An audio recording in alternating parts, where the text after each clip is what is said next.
السلام عليكم ورحمة الله تعالى وبركاته. دمان أمد الصومالية وإذن سلامي والباد جوكتان وانيقو عين محمد أحمد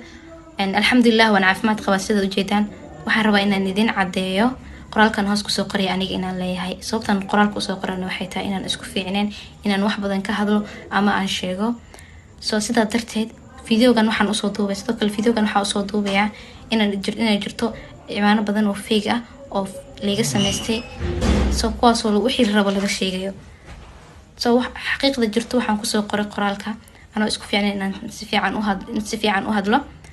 sidaa darteed waxaan rabaa xaqiiqda saxda inuu hoos idinku soo qoro dhammaan Soomaaliya inta badan oo taageertane oo ku maasantiin aad u maasantiin